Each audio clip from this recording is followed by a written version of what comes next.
اور ہماری یہ خواہش ہے کہ ہمارے بزرگ فرمایا کرتے تھے کوشش کرو نہ کوئی تھک جائے اور خدا نہ کرے نہ کوئی اک جائے۔ فرماتے تھے تھکے بندے پہ اثر کوئی نہیں ہوتا، اور اگر کوئی اک جائے تو اسے ثواب کوئی نہیں ہوتا۔ تو دونوں کاموں سے ہی بچنے کی کوشش کی جائے، اس لیے یہ اتنا خوبصورت ٹھنڈا اور خوبصورت ماحول ہے۔ کچھ باتیں آپ کی خدمت میں عرض کرنی ہے۔ اللہ تبارک و تعالیٰ نے قرآن مجید میں ارشاد فرمایا کہ فَلَا وَرَبِّكَ لَا يُؤْمِنُونَ حَتَّى يُحَكِّمُوكَ فِي مَا شَجَرَ بَيْنَهُمْ۔ اے محبوب علیہ السلام، آپ کے رب کی قسم، اے محبوب مجھے آپ کے رب کی قسم، یہ اتنی دیر تک مومن نہیں ہو سکتے جتنی دیر تک اپنے ہر معاملے میں آپ کا فیصلہ تسلیم نہیں کر لیتے، آپ کی رضا کو حاصل نہیں کر لیتے، آپ کے ہر قول کو اپنے لیے قول فیصل نہیں جان لیتے، اتنی دیر تک یہ مومن ہو سکتے نہیں۔ ہم یہ کرتے ہیں کہ چند چیزوں میں تو دین پر عمل کرتے ہیں، دین کل سمجھنا اور کل دین پر عمل کرنا، اور دین کی ساری جہتوں کا خیال رکھنا، عبادات کا بھی، معاملات کا بھی، اخلاقیات کا بھی، ہر چیز پر توجہ رکھنا، کل دین کو سمجھنا، یہ مسلمان کے ایمان کا تقاضا ہے۔ ہمارا سارا کچھ نبی پاک صلی اللہ تعالیٰ علیہ وسلم کے ساتھ وابستہ ہے۔ اگر ہم اپنے دین سے، ایمان سے، اپنے معاملات سے نبی پاک علیہ السلام کے نام مبارک کو معاذ اللہ نکال دیں تو ہمارے پاس کچھ بھی نہیں بچتا، یہ دنیا ساری خالی ہو جائے، اندھیر نگری ہو جائے۔ سرور کائنات صلی اللہ تعالیٰ علیہ وسلم کے نام نامی اسم گرامی کی برکت سے ہی ستاروں میں روشنی ہے، پھولوں میں خوشبو ہے، اور کائنات کے سارے رنگ حضور ہی کا صدقہ ہیں۔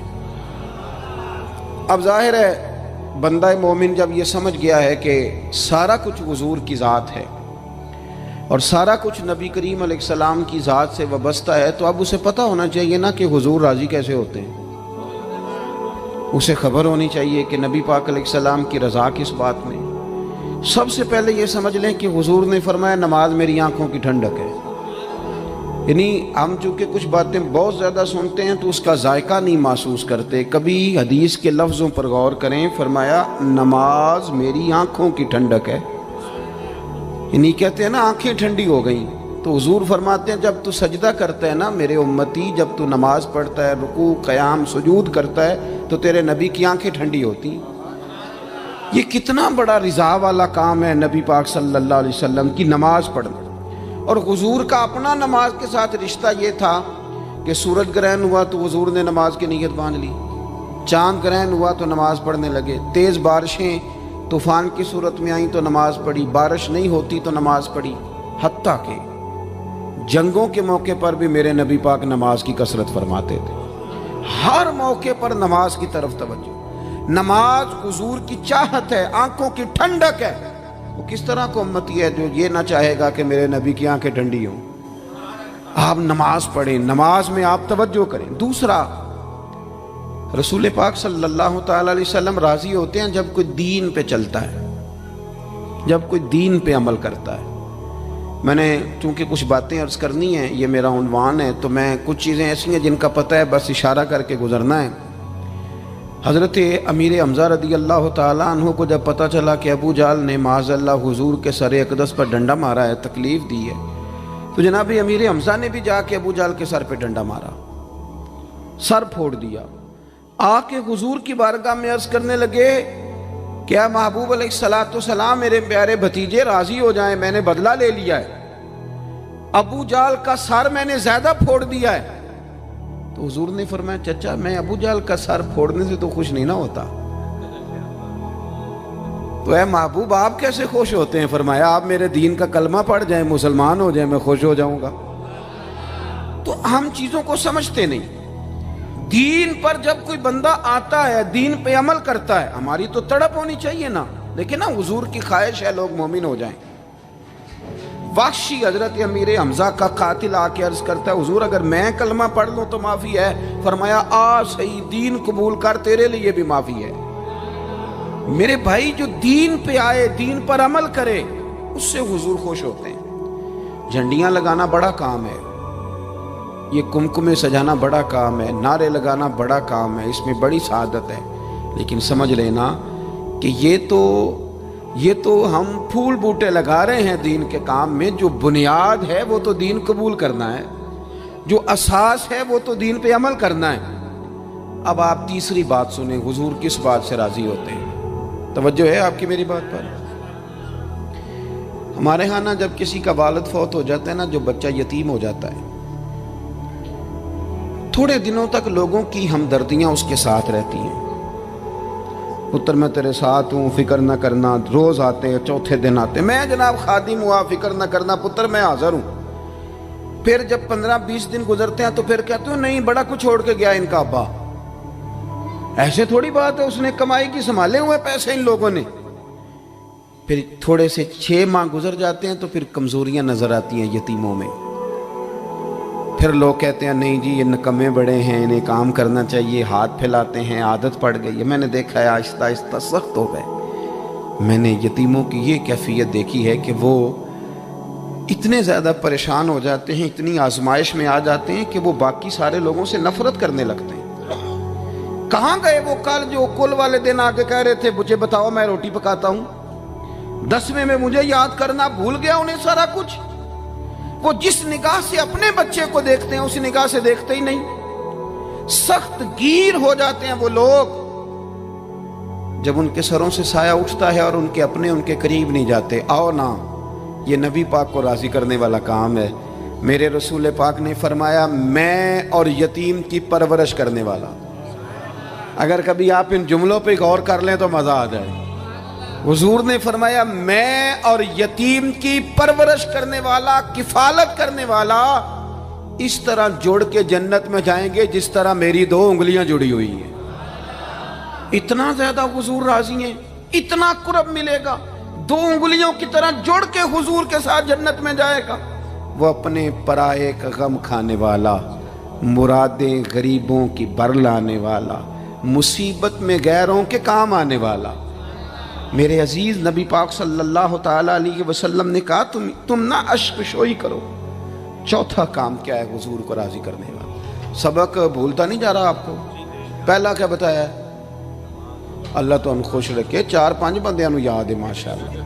نماز پہلا کام، دوسرا جی دین پہ عمل کرنا، تیسرا جی یتیم کے ساتھ، او ماشاءاللہ جی اتنی اچھی کلاس مل گئی ہے آپ کو تو سبق یاد ہو رہا ہے۔ اب چوتھی بات سنیں،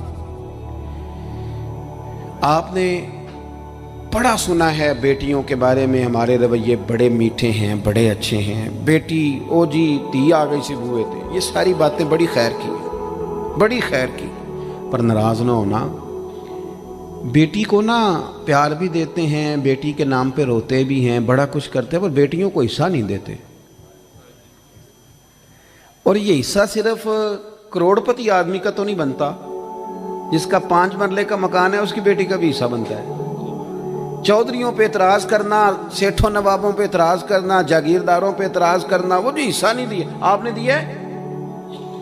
وہ میں نے جی شادی کر دی تھی بچی کی، تو بچے کی نہیں کی، اس پہ نہیں پیسے لگے۔ میں نے جناب یہ حال کر دیا تھا کہ میں نے جناب وہ بچی کو نا جی جہیز اتنا دے دیا، تو وہ بیٹے نے 3 دفعہ کام شروع کر کے جو ضائع کیا ہے کاروبار وہ نہیں نظر آیا۔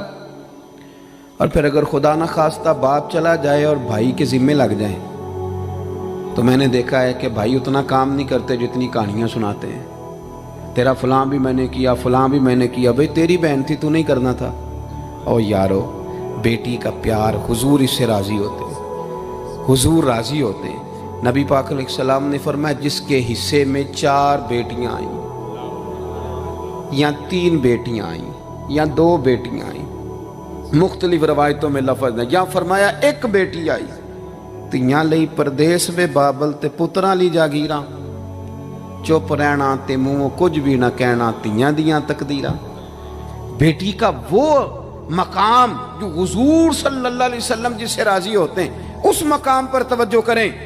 آج بھی بیٹی ڈری ڈری سی سہمی سی گھر آتی ہے، سہمی۔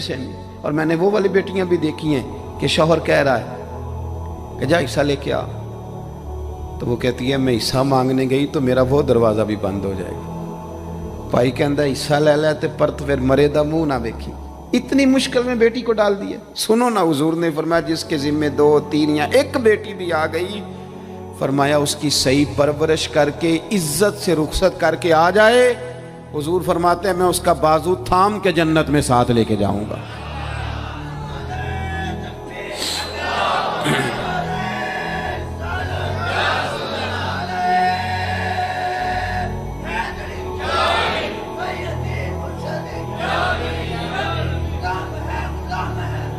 میرے عزیز، آپ یہ وہ کام ہے جو ہمیں حضور کے قریب لے جائیں گے، یہ وہ کام ہے جو ہمیں نبی پاک کے پاس لے جائیں گے، حضور کی بارگاہ تک لے جائیں گے. پھر جو حضور سے پیار کرے، جو نبی کریم سے محبت کرے، محبوب فرماتے ہیں جس نے مجھ سے محبت کی نا، لیکن محبت نہ نیری ناروں والی نہ کرے، وہ اس کا عشق رسول صرف محفل والے دن ہی نہ ہو، جب دکان پہ بیٹھے پھر بھی عاشق رسول ہی ہو، جب وہ لین دین کرے تو پھر بھی عاشق رسول ہی ہو، جب وہ لڑائی کا وقت آئے تو اسے پتہ چلے کہ میں معمولی نہیں، میں عاشق رسول ہوں، میں نے بولنا بھی تمیز کے ساتھ ہے.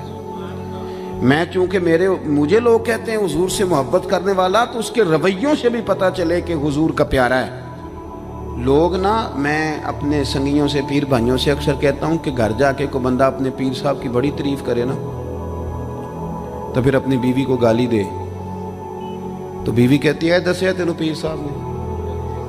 تو جب آپ کے گھر والے یہ شکوہ کر رہے ہیں تو باہر والے نہیں کریں گے. آپ کا عملی انداز بھی تو ہو نا حضور سے محبت کا، عملی انداز، یعنی آپ کے لہجوں سے محبت ٹپکے، آپ کے انداز سے پیار ٹپکے. حضور نے فرمایا جو بندہ مجھ سے پیار کرے گا نا فَكَانَ مَعِيَ فِي الْجَنَّةِ، وہ جنت میں بھی میرے ساتھ ہی ہوگا. محبت مصطفیٰ ایمان کی جان ہے. آگے بڑھیے. چھٹی بات، جو حضور کو راضی کرنا چاہے وہ درود پاک زیادہ پڑھے.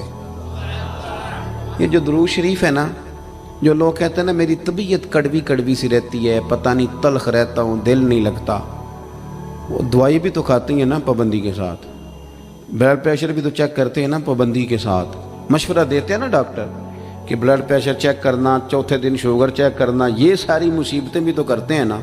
تو جو کہتے ہیں نا پریشان رہتا ہوں، وہ کچھ دن نا پابندی سے درود شریف بھی پڑھ کے دیکھے.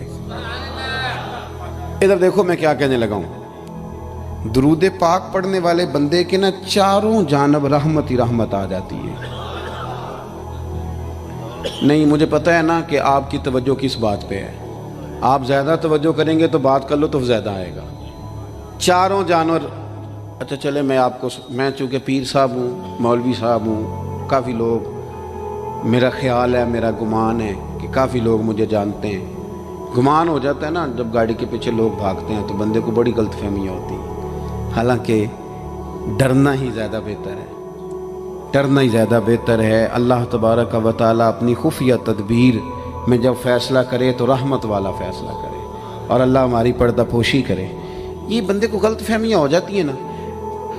آپ کبھی پروٹوکول والے بندے دیکھیں نا، پروٹوکول والے 2 گاڑیاں آگے 2 گاڑیاں پیچھے، اور ادھر بھی بندے بھاگ رہے ہیں ادھر بھی بندے بھاگ رہے ہیں. چلیں جو بھاگ رہے ہیں ان کا تو مجھے نہیں پتا، پر جو اندر بیٹھا اسے مزہ بڑا آتا ہے. وہ میری گڈی مگر پہ بج دیں. یہ مطلب، حالانکہ یہ مقام لطف لینے کا نہیں، یہ ڈرنے کا مقام ہے، یہ خوف کا مقام ہے. آپ پروٹوکول دیکھیں کبھی، پروٹوکول. آپ کے سیاستدانوں کو اتنا زیادہ پیار نہیں پاکستان سے، الا ماشاءاللہ. وہ تو یہاں آئیں نہ موج کریں باہر ہی، وہ تو اس لیے آتے ہیں کہ وہاں ان کی گاڑی کے پیچھے کوئی نہیں بھاگتا، یہ مزہ لینے آتے ہیں. نعرہ کوئی نہیں لگاتا تگڑا کر کے. وہاں خود اکیلے سڑکیں پار کرنی پڑتی، وہاں خود دوڑ دھوپ کرنی پڑتی ہے. یہ مزہ جو ہے نا، یہ کھینچ کے یہاں لاتا ہے. او بھائی چاروں جانب کارکن ہو، مرید شاگرد ہوں تو بڑا مزہ آتا ہے، اور اگر چاروں جانب خدا کی رحمت ہو تو، چاروں جانب رحمت ہو تو کیسے ہو. حضور نے وعدہ فرمایا تو 1 بار درود پڑھ، اللہ 10 رحمتیں نازل کرے گا.